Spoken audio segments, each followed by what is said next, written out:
Hello and welcome to this video about a Cambridge Audio CXC CD Transport.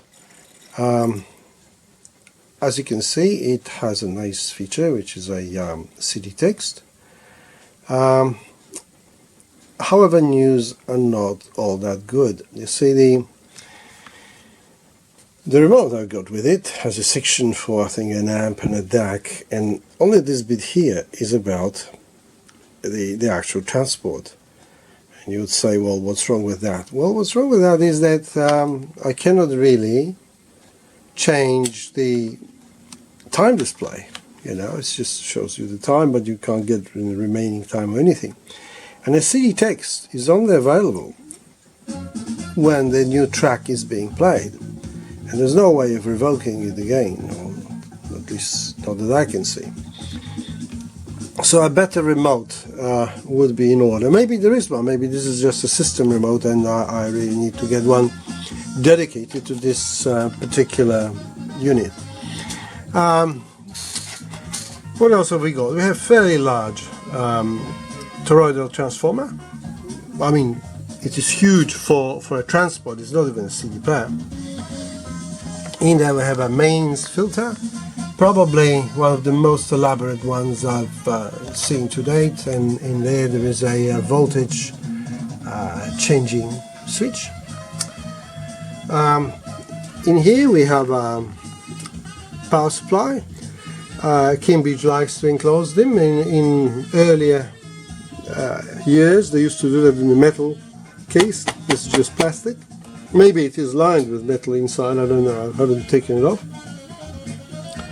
And at the back we have an output which is just a Toslink, which we are listening to through now. There's a benchmark DAC I'm using, and an SPDIF. Oh gee, I lost the focus, it just went to... Okay, so the Toslink looks like this. It's okay, it's not perfect.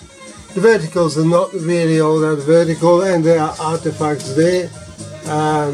You know, I've sort of made it look as good as it can, but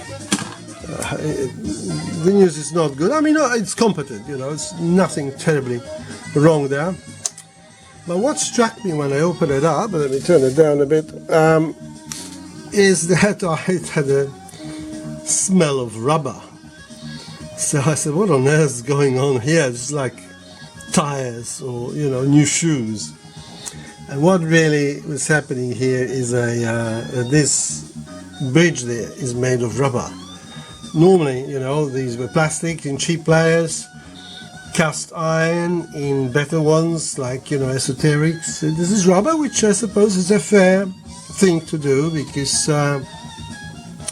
you know, why not? I mean, it's not in contact with a CD anyway, because it, you know, it only sort of suspends the puck over the CD when it's being loaded. So that's all, folks. So it's a, you know, competent, good modern player.